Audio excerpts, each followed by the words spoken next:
नमस्कार दोस्तों, आप सबका स्वागत है एक बार फिर से यूपी रेगुलर क्लासेस की इस ऑनलाइन प्लेटफॉर्म में। और जैसा कि आपने थंबनेल देखा है और अब आप देख रहे हो कि आज हम लोग इस वीडियो के माध्यम से उन कैंडिडेटों के बारे में बात करने वाले हैं जो शिक्षक भर्ती का इंतज़ार एक लंबे समय से कर रहे हैं। और हमें यह भी बात पता होगी कि आपको विस्तृत जानकारी होगी भी, और अगर थोड़ी बहुत जानकारी इधर उधर है तो आप आज इस वीडियो के माध्यम से अपनी सारी जानकारी कवर कर लेंगे। और जो भी आपके दिमाग में डाउट होंगे शिक्षक भर्ती को लेकर, वो लगभग हम पूरी कोशिश करेंगे वो ख़त्म करने की। ठीक? तो हम लोग देखते हैं, जैसा कि आप देख रहे हो कि अभी ये डेट की है 13 दिसंबर डेट की है। नोटिस नोटिस क्या अधिसूचना आई है 13 दिसंबर की है। और इस 13 दिसंबर की सूचना में क्या बताया गया है कि जो शिक्षक भर्ती संबंधित आयोग का गठन होगा, आयोग का गठन, उस आयोग के गठन की बात बताई गई है। आयोग के गठन की बात बताई गई है। ठीक, अब आयोग के गठन की बात बताई गई तो अपने काम की बातें क्या हैं हम उसकी बात करेंगे। जो अपने काम की बातें होंगी, ये 76 पेज की नोटिस है, 76 पेज की। और अगर आपको ये आपके मोबाइल पे चाहिए, आपने यदि डाउनलोड कर रखा है तो कोई बात नहीं। यदि आपने अभी तक इसको डाउनलोड नहीं किया है और आप नहीं कर पा रहे हो, क्योंकि ऐसी सूचनाएं बड़ी छोटी छोटी साइटों में मिलती हैं और हम कितना भी कोशिश कर लें कि आप ऐसे जाके कर लो तो आप वो थोड़ी सी दिक्कत वाली बात हो जाती है।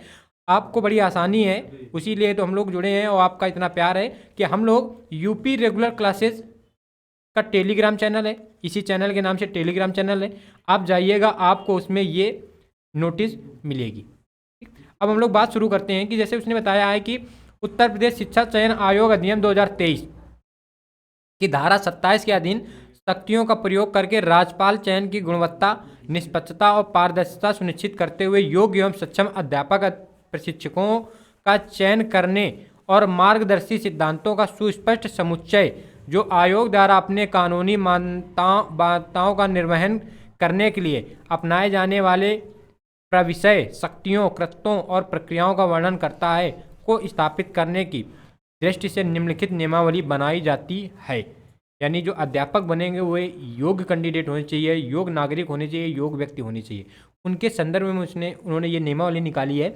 और इस नियमावली जो अपने काम की बातें हैं हम उसमें बात करेंगे। क्या है कि इसमें समिति की बात की गई, समिति का गठन होगा। उस समिति में जो अधिकारी रैंक, IAS रैंक के, PCS रैंक के जो श्रेष्ठ होंगे, जो जो मेरिट पे आए होंगे, जिनकी रैंक होगी, रैंकर, उनको शामिल किया जाएगा। ठीक, अपने मतलब की बात क्या है कि हम लोग उसमें बात करेंगे। सीधे हम चल रहे, जैसे कि आप देख सकते हो उसमें कहा गया कि चयन मानदंड का प्रक्रिया क्या होगी, तो ये आयोग तय करेगा। ठीक, मुख्य सचिव की बात करेगा, ये उसमें आयोग के सदस्यों की बात कही है। जहाँ हाँ, सदस्यों की यहाँ बात चली, जहाँ अपने मतलब की बात होगी हम लोग वहाँ रुकेंगे। जैसा कि आप देख सकते हो ये नोटिस चल रही है और आप साइट में आयोग के गठन की बात आई है। और इसी आयोग के गठन की बात में उसने ये भी बात कही कि वैकेंसी जब निकलेगी तो 25 दिन के अंदर फॉर्म अप्लाई करने की बात कर देगा जब विज्ञापन निकालेगा। ठीक, और अगर हम बात करेंगे, अगर इनमें जो रैंकर हैं वो 7600 पे ग्रेड वाले, 5400 पे ग्रेड वालों को शामिल किया जाएगा। ठीक, और अगर हम बात कर रहे हैं अपने जो मतलब की बात आ रही है, बैठकें होंगी। हाँ, बैठक में थोड़ा सा अपने को याद रखना है कि जिस आयोग का गठन किया जाएगा, ठीक, उसकी प्रत्येक बैठक जो होगी वो मंगलवार को हुआ करेगी, मंगलवार को।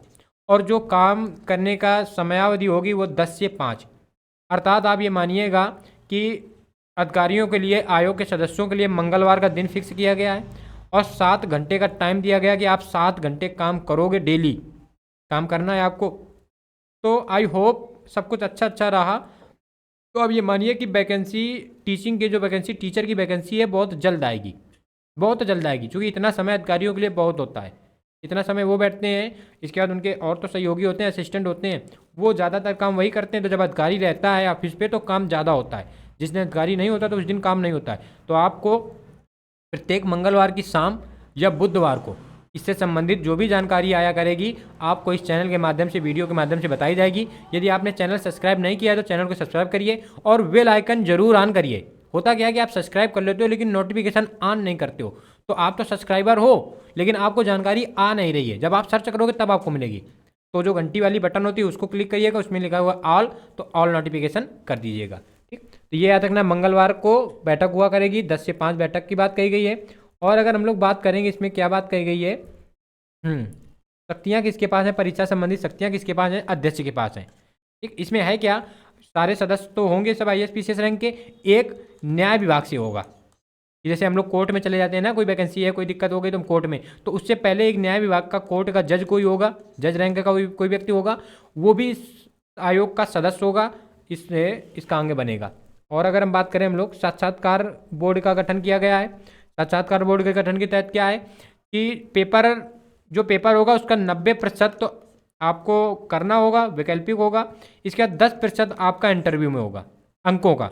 या मान लो हम 200 का अगर पेपर आ रहा है तो 90% 180 अंक तो आपको करने हैं, पेपर दिया जाएगा, और 20 अंक आपको इंटरव्यू मिलने हैं, जिनमें इंटरव्यू होना है उसमें इंटरव्यू मिलने हैं। और इसमें इंटरव्यू में कहा गया है कि मैक्सिमम 40 से 90% अंक ही दे सकते हैं। इंटरव्यू के जो पैनल में सदस्य होंगे वो मिनिमम 40, इससे कम ना देंगे और 90 से ज़्यादा ना देंगे, अर्थात 8 नंबर से लेकर 18 नंबर के बीच आपको मिलना है, यानी 10 नंबरों का अंतर रहेगा। दिमाग में ये बात आ रही होगी कि इंटरव्यू होंगे तो फिर दिक्कत होगी थोड़ी सी, कहीं ना कहीं भ्रष्टाचार वाला मामला हो सकता है। और जैसा कि लोग इतना देखते आ रहे हैं, फिर खासकर यूपी की वैकेंसियों में, अक्सर होता तो पूरे भारत की बात है, लेकिन खासकर यूपी की वैकेंसियों में, एक इतने बड़े स्टेट में, तो वो एक जुगाड़ वाली बात, तो वो जुगाड़ भी तो हम ही लोग तो करते हैं कि हम लोगों को आया ऑफर, हम लोग शुरू कर दिए, लेकिन उसमें भी इतना माइंड नहीं करना है। 8 नंबर से 10 नंबर का मामला होगा तो मिनिमम 8, जब आप केवल प्रेजेंट होगे और आप कुछ ना बोलोगे तब आपको 8 नंबर। इंटरव्यू का रूल होता है कि प्रेजेंटी के नंबर 8 हैं, आप वहाँ गए पैनल के सामने, आप केवल बैठ गए तो आपको नंबर 8 मिल जाने हैं। कुछ ना बोलिए, आप नाम ना बताइए, कोई एक आंसर ना दीजिए, और यदि आप उनका अच्छा रहा तो 8, 9, 10, 11, 12 जैसा, और बहुत अच्छा रहा तब 18। शायद है कि 18 किसी को मिल पाए, 8 तो सबको मिलेंगे। इसके बाद 8 से 16 के बीच में नंबर सबको मिलने हैं। तो आपको अगर ऐसा लग रहा हो कि इंटरव्यू में दिक्कत पड़ेगी तो आप ना अपने जो ऑप्शन ऑब्जेक्टिव आएगा उसमें आप कम से कम 10, 12, 15 नंबर बढ़ा के लाइए खराब से, कि आपको लगे कि नहीं अगर ऐसी कोई बात भी होगी तो अगर हमको 8 तो 8 मिलने हैं, 8 नंबर का मार्जिन पड़ेगा जाके, तो 8 नंबर हम मैनेज कर लें ऑब्जेक्टिव में। ठीक, अगला अगर हम लोग बात करें कि जहाँ अपने लिए और मतलब की बात आएगी, इसके बाद आप इस सूचना को 76 पेज की सूचना है, पूरी पढ़ नहीं सकते हैं, टाइम जाएगा, आपको सुनने में भी बोरियत होगी, आप केवल मतलब की चीज़ें हम लोग देखेंगे। विशेषज्ञों का पैनल होगा, जैसा कि हमने बताया है कि इसमें सब अनुभवी होंगे। ठीक, 10-10 वर्षों का जिनका अध्यापन कार्य होगा, TGT PG रैंक के, प्रोफेसर रैंक के, ऐसे लोगों को इसमें रखा जाएगा। ठीक, और अगर हम लोग बात करें, जैसा कि चल रहा है ये अभी वो, हाँ, अभ्यर्थियों की शैक्षिक अर्हताओं के बारे में, ये महत्वपूर्ण अपने लिए है। ठीक, आयु की बात क्या कही गई है, यहाँ से एक और पीछे PDF कर लें ये। ठीक, अध्यायवार 4 में है, अध्यायवार 4 में क्या है कि आयु की बात कही गई कैंडिडेट की, यानी अध्यापक तथा अनुदेशक के किसी पद पर चयन के लिए अभ्यर्थी की आयु उस कैलेंडर के 1 जुलाई से गणना की जाएगी। 1 जुलाई से, अगर 2023 में वैकेंसी आ रही तो 1 जुलाई 2023, अगर 24 में आ रही है तो 1 जुलाई 2024, 25 में आ रही है तो 1 जुलाई 2025 से आयु की गणना की जाएगी, मिनिमम और मैक्सिमम की। ये बातें यहाँ तक नहीं है। ठीक, और जैसा जिसका क्राइटेरिया है आयु में छूट का, रिलैक्सेशन का, उसको वैसा क्राइटेरिया में छूट दी जाएगी। दूसरी शैक्षिक योग्यता की बात क्या कही गई है, तो इसका निर्धारण प्राधिकृत अधिकारी ये तय करेंगे कि क्या कैसा किसकी शैक्षणिक योग्यता होनी चाहिए। ठीक है, आपको आप BTC जैसा कि B.Ed के बारे में तो आपको पता ही है, उसके बारे में हम लोग चर्चा ना ही करें तो बेहतर है। ठीक, लेकिन आपको अब है तो जैसा है चलने दो। वैवाहिक स्थिति में क्या है आप देख सकते हो, वैवाहिक स्थिति में ये कैंडिडेट के लिए है कि यदि अध्यापक के फॉर्म के लिए आप अप्लाई कर रहे हो तो आपकी एक शादी हुई हो, अगर आपकी 2 पत्नियां हैं तो आप इसमें अप्लाई ना होगे। दूसरी बात, यदि कोई महिला है और उसने 2 शादियां कर रखी हैं तो वो अप्लाई ना होगा। हाँ, ये कोर्ट से मान्य हो, जब किसी कोई ऐसी विधि हो, कोई ऐसा मतलब लॉजिक बना हो तो फिर आपका मान्य होगा, अन्यथा यदि आपने 2 शादियां कर रखी हैं तो आपका कैंडिडेचर रद्द कर दिया जाएगा। यहाँ एक के लाले पड़े हैं। ठीक है, अगला शारीरिक स्वच्छता की बात कर लें तो जैसा कि सबका मामला आई आप पढ़ सकते हो। और अगर हाँ, भर्ती का स्रोत क्या है, ये महत्वपूर्ण बनेगा जाके कि अध्यापकों की विभिन्न श्रेणियों में भर्ती के स्रोत नहीं होंगे जो संबंधित अधिनियमों सेवानिवृत्ति विश्वविद्यालय परिषद में वर्णित होंगे। दूसरा और इसमें क्या महत्वपूर्ण है कि गर्ल्स विद्यालयों में, गर्ल्स कॉलेजों में पुरुषों की नियुक्ति नहीं होगी, ये भी बात इसमें बताई गई नियमावली में। ठीक, सीधी भर्ती द्वारा भरे जाने वाले प्रत्येक, यहाँ पढ़ सकते हो, सीधी भर्ती द्वारा भर्ती जाने प्रत्येक श्रेणी के पद के लिए भर्ती के वर्ष अंतिम दिनांक की सेवानिवृत्ति के कारण होने वाली, यानी जिस दिन विज्ञापन निकलेगा उस दिन तक जितने रिटायर हो चुके होंगे टीचर और जितने पद और शेष खाली होंगे उन सबको जोड़कर ही वैकेंसी निकाली जाएगी। ऐसा नहीं है कि वैकेंसी आज मान लो रखी है कि 72,000 आज रखी है तो अब 72,000 निकाली जाए, ये मानिए कि इसमें प्लस हो जाएगी, प्लस हो के आनी है, ठीक। और अगर हम लोग बात करें, ये अपने मतलब का नहीं है, चयन प्रक्रिया में बात कर लें, कह रहा कि हाँ आयोग आवेदन पत्रों की समीक्षा करेगा और अध्यापक अथवा अनुदेशक के पद के संबंध में लिखित परीक्षा आयोजित करेगा। लिखित परीक्षा में 2 घंटे का कालावधि का एक वस्तुनिष्ठ प्रश्न होगा जिसमें सामान्य ज्ञान, सिलेबस की हम किसी वीडियो में विस्तृत चर्चा सिलेबस की करेंगे, जिनको लगभग आप तैयारी करो तो सिलेबस पता होगा, जिन फिर थोड़ी थोड़ी बातें और भी होंगी सिलेबस में, हम लोग बात करेंगे टॉपिकों की, वो निश्चित आपको पता होनी चाहिए, ठीक। वो विकल्पी टाइप का तो आपका होना ही है। फिर उसने कहा कि लिखित परीक्षा के आयोजन के लिए यथासंभव जिले, सबसे बड़ी बात कि आपका जो एग्ज़ाम होगा वो आपका जिला मुख्यालय में होगा, यानी होम डिस्ट्रिक्ट में होगा। ये बहुत बढ़िया है कि होम डिस्ट्रिक्ट में आपको इधर उधर, और जाहिर सी बात है कि जो अगर टीचिंग की जो कर रहे हैं तैयारी, वो प्लान बी पे कुछ ना कुछ काम कर रहे हैं। बहुत कम ऐसा कोई व्यक्ति होगा जो केवल फ्री बैठा हो, केवल टीचिंग की वैकेंसी का इंतजार कर रहा हो, बहुत ऐसा रेयर केस पे होगा। अगर आप वीडियो उनमें देख रहे हो कोई, तो शायद ऐसा कोई होगा, ठीक। ज़्यादातर कुछ ना कुछ प्लान बी पे काम कर रहे हैं और ऐसे लोग ज़्यादातर प्राइवेट टीचर होते हैं। 70 से 80% प्राइवेट टीचर होते हैं और बाकी और भी काम होते हैं वो कर रहे होते हैं, तो उसकी बात अलग की बात है, ठीक। फिर उसने कहा है कि ये क्या कह रहा है कि यहाँ से पढ़ें हम लोग, हाँ, स्नातक एवं स्नातकोत्तर महाविद्यालयों के प्रचार पद पर चयनित हेतु लिखित परीक्षा के अंक शैक्षिक प्रदर्शन, ये कोई मतलब टीजीटी पीजीटी वालों का मामला है। यहाँ पे अगर यहाँ कोई अपने मतलब का नहीं है बात, हाँ ये मतलब का है, जो हमने बात बताई थी कि 90% आपको ऑब्जेक्टिव मिलेंगे और 10% में आपको क्या करना है, इंटरव्यू का फेस करना है। और एक साक्षात्कार की बात कही गई है, हाँ साक्षात्कार में रिक्त जो पद होंगे, जो रिक्तियाँ होंगी, उनका 3 से 5 गुने तक बुलाने की संभावना है, यानी 3 से 5 गुने तक बुला सकते हैं। मान लो 72,000 अगर वैकेंसी है तो 72,000 का 3 से या 5 गुना, 3 गुना या 5 गुना बुला सकते हैं। अगर 5 गुने की बात कर दें तो 10 7 35 1 36, यानी 3,60,000 लोग बुलाए जाएंगे लगभग, ठीक। और इनमें तय होगा 72,000 का भविष्य। और अगर हम लोग बात करें महत्वपूर्ण है कि कितने गुने बुलाए जाएंगे, ठीक। ज़्यादा बुला लिए जाते हैं तो दिक्कत हो जाती है, और इसमें 3 ही 5 गुने हैं। जाहिर सी बात है कि 1% तो जाएगा ना, पहुँचते नहीं है लगभग, ठीक है। और अगर हम लोग बात करें, हाँ, अभ्यर्थियों के चयन, अभ्यर्थियों के नामों की सूचना भी वो बताएगा अपने हिसाब से, ठीक। और इसमें क्या है, अपने मैथ के लिए बात है। और अगर हम देख ले ये, हाँ, लिखित परीक्षा का साक्षात्कार, लिखित परीक्षा के आधार पर साक्षात्कार है तो आमंत्रित अभ्यर्थियों को साक्षात्कार के लिए विहित अंकों में न्यूनतम 40% अंक दिए जाएंगे, जो हमने बताया आपको कि, और अधिकतम कितने, 90%, यानी 8 से 18 नंबर के बीच में आपको मिलना है किसमें, इंटरव्यू में, जिसमें आपको परेशान होने की ज़रूरत बिल्कुल नहीं है, ठीक। और अगर हम लोग बात करें क्या कह रहा है इसमें, यहाँ कोई अपने मतलब की बात नहीं है। प्रश्नोत्तरों को तैयार, अनुशीमन एवं मुद्रण करना, ये सब अध्यक्षों का, सदस्यों का काम है, वो उनके निगरानी पे सारे काम होंगे। हाँ, ये कह रहा परीक्षा शुल्क अभी कोई ऐसा तय नहीं किया गया है।